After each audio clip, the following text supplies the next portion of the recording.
नमस्कार, आप देख रहे हैं नमो भारत न्यूज। आपके साथ मैं हूं तुषार शर्मा। दोस्तों, सीएए के दंगे तो आपको याद ही होंगे। आपको बता दूं, चांद बाग से जाफराबाद तक पूर्वी उत्तर दिल्ली के उन तमाम इलाकों में जो खूनी तांडव देखने को मिल रहा था, उसे रोकने वाला कोई नहीं था। नागरिकता संशोधन कानून के विरोध ने हिंसा का रूप ले लिया था। सीएए विरोधी और समर्थन बिना जाने समझे एक दूसरे से भिड़ गए थे। जहां लोग बैठकर चाय पीते थे, गुफ्तगू करते थे, उस दुकान तक को लोगों ने वहां पर जला डाला था और साथ ही हेड कांस्टेबल रतन लाल को उपद्रवियों ने मार डाला था। और साथ ही आपको बता दूं, डीसीपी अमित जिंदगी और मौत के बीच में झूल रहे थे। ठीक उसी तरह अगर हम बात कर लें कल की, यानी कि 26 जनवरी की, जिस दिन पूरे विश्व की नजर भारत पर रहती है, उस दिन की अगर हम बात कर लें, 26 जनवरी को भी देखा गया था जब देश की राजधानी में खालिस्तानी ट्रैक्टर टेररिस्ट आतंक मचा रहे थे। सीए विरोधी दंगे और ट्रैक्टर वाले दंगों में कई समानताएं नजर आ रही थी। आज इसी से जुड़ी कुछ खास बातें सामने आ रही हैं, वो मैं आपको बताऊंगा। दोस्तों, सबसे पहले तो हम बात कर लेते हैं, यानी कि कल की 26 जनवरी को किसानों की ट्रैक्टर परेड के दौरान लाल किले पर एक धार्मिक झंडा फहराया गया था, जिसके बाद से किसान आंदोलन को लेकर हर तरफ से सवाल उठने लगे थे। इसी सवाल को लेकर पंजाबी फिल्मों के एक्टर दीप सिद्धू का भी भारी विरोध हो रहा था। किस तरह से आप देख रहे थे कि वहां से तमाम तस्वीरें वो सामने आ रही थी, किस तरह से वो शख्स लाल किले पर चढ़कर झंडा फहरा रहा था। जी हाँ दोस्तों, इसे लेकर एक बेहद सबसे बड़ी खबर सामने आ रही है। खबर आपको बताऊंगा, उससे पहले आप सीधे कमेंट बॉक्स में लिखिए कि कल के जो दंगे सामने आ रहे थे, दंगों की तस्वीरें सामने आ रही थी, उसे लेकर आपके जहन में क्या विचार आते हैं। सीधे कमेंट बॉक्स में लिखिए और साथ ही इस वीडियो को ज्यादा से ज्यादा शेयर कीजिए। तो बिना समय को गवाए हम शुरू करते हैं। आपको बता दूं कि सीए दंगों की जो अराजकता भरी तस्वीरें थी दोस्तों, हमारी आंखों के सामने आई थी, वो किसी से छिपी नहीं थी। फिर चाहे वो बात कर ले हम जाफराबाद की, फिर चाहे वो मौजपुर हो, फिर चाहे वो शिव विहार हो, फिर चाहे वो शाहीन बाग हो, फिर चाहे वो उत्तर प्रदेश का अलीगढ़ क्यों ना हो। जी हाँ दोस्तों, आपको बता दूं कि उत्तर प्रदेश में सीए एनआरसी के खिलाफ हुए हिंसक प्रदर्शनों के बाद जो वसूली की कार्रवाई योगी सरकार की ओर से की गई थी, उसे योगी मॉडल के नाम से चर्चा मिली थी। दंगाइयों से निपटने के इस मॉडल की चर्चा देश विदेश तक हुई। पिछले दिनों जो कर्नाटक राज्य की आईटी सिटी बेंगलुरु में हुए दंगों के बाद भी वहां के मुख्यमंत्री ने इस मॉडल को अपनाया। उत्तर प्रदेश के बाद यहां भी दोषियों की संपत्ति जब्त कर नुकसान की भरपाई की जा रही थी। क्या है ये योगी मॉडल, इसका जिक्र तो हम बाद में करेंगे। दोस्तों, सबसे पहले हम बात कर लेते हैं, यानी कि कल की लाल किले की अगर हम बात कर लें या आईटीओ की अगर हम बात कर लें, किस तरह से वो अराजकता भरी तस्वीरें हमारी आंखों के सामने आ रही थी। किस तरह से आपने देखा था पुलिसकर्मियों पर हमला हो रहा था, किस तरह से लाल किले की तस्वीरें हमारी आंखों के सामने आ रही थी। हजारों का जमावड़ा वहां पर जुड़ गया था। इसी की हम बात करने वाले हैं। आपको बता दूं, लाल किले में हजारों की तादाद में उपद्रवी पहुंचे थे, जिनमें से कुछ के हाथ में धार्मिक और यूनियन के झंडे थे। इन्हीं में से एक शख्स लाल किले के गुंबद पर चढ़ गया, जहां देश की आन बान शान तिरंगा फहरता रहता है। इस चेहरे को पहचान लीजिए, इसने देश का अपमान किया है।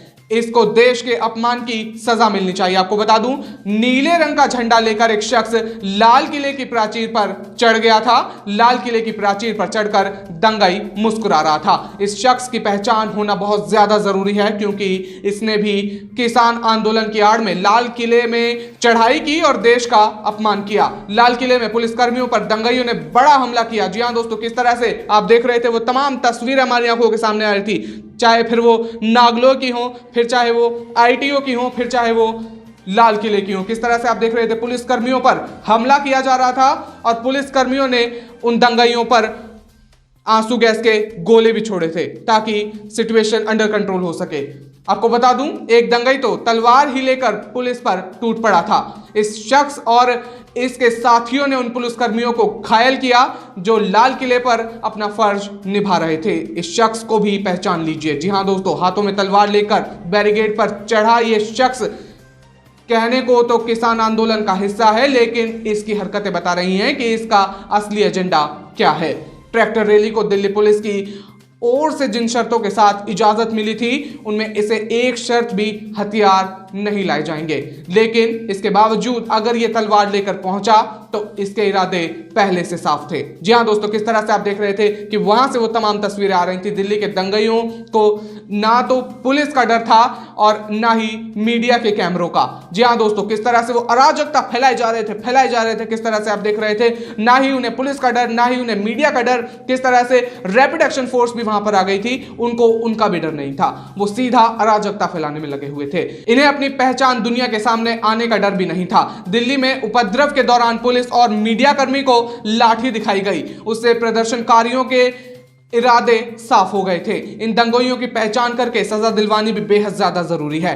ट्रैक्टर के दिल्ली के अंदर घुसे और इन दंगइयों के सामने जो कुछ भी आया उसे ट्रैक्टर से कुचलने की कोशिश की गई। जी हां दोस्तों, आपको बता दूं किस तरह से डीटीसी बस वहां पर खड़ी हुई थी, सीधा ट्रैक्टर डीटीसी बस में वो ठोके जा रहे थे। किस तरह से बैरिकेडिंग तोड़ी गई थी, आपको बता दूं किस तरह से, यहां तक कि ट्रैक्टर से बस को पलटने की कोशिश की गई। जैसे मैंने अभी आपको बताया, डीटीसी में सीधे तौर पर टक्कर मारी जा रही थी। ट्रैक्टर पर सवार होकर बस को पलटने की कोशिश करने वाले शख्स को अगर आप पहचानते हैं तो पुलिस को इसकी खबर तुरंत दीजिए, क्योंकि वह भी दिल्ली में तोड़फोड़ और हिंसा का दोषी है। जी हां दोस्तों, ये तो रही बात कल की। अगर हम बात कर लें, जिसका जिक्र मैंने शुरू में ही कर दिया था, योगी मॉडल का, उसके बारे में हम जिक्र करने वाले हैं। आपको बता दूं किस तरह से जब उत्तर प्रदेश के अलीगढ़ में सीए एनआरसी दंगे हुए थे, आपको बता दूं उत्तर प्रदेश की जो सरकार थी उन्होंने तय किया था कि दंगइयों की संपत्ति से नुकसान की भरपाई की जाएगी।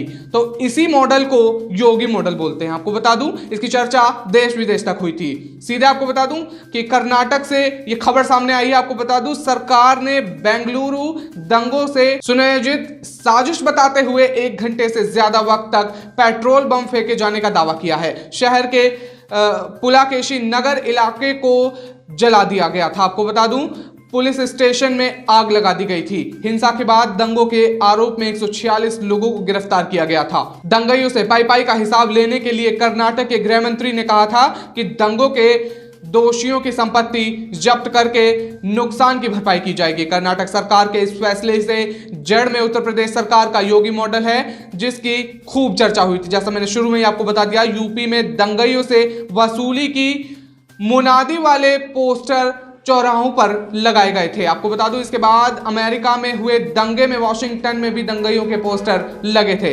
वहां भी दंगइयों की पहचान के लिए उत्तर प्रदेश की राजधानी लखनऊ की ही तरह दंगइयों के पोस्टर चौराहे पर लगाए गए थे। साल 2019 की अगर हम बात करें तो 2019 में दिसंबर महीने में नागरिकता संशोधन कानून को लेकर राजधानी लखनऊ में जबरदस्त प्रदर्शन का दौर चला था। इसी बीच कुछ उपद्रवीकारियों ने पुलिस के साथ झड़प के दौरान पुलिस चौकी समेत कई बसों और पुलिस की गाड़ियों को आग के हवाले कर दिया था। सार्वजनिक संपत्ति का इतना नुकसान होने के बाद सीएम योगी के आदेश पर सीसीटीवी के जरिए उपद्रवियों की पहचान की गई थी। नुकसान का आकलन करने के बाद उन्हें रिकवरी नोटिस दिया गया था। इनकी पहचान के लिए लखनऊ के बड़े चौराहों पर उपद्रवियों के पोस्टर भी चिपकाए गए थे। जी हाँ दोस्तों, किस तरह से आप देख रहे हैं, ये जो योगी मॉडल है इसे देश विदेश में करा जा रहा है। तो किस तरह से आपने देखा जो कल की जो दंगों की तस्वीरें हमारी आंखों के सामने आ रही थी, किस तरह से ये योगी मॉडल को कर्नाटक में जब दंगे हुए थे वहां पर यूज करा गया, और साथ ही जो वॉशिंगटन में वो दंगे फसाद हुए थे वहां पर भी योगी मॉडल का प्रयोग किया गया।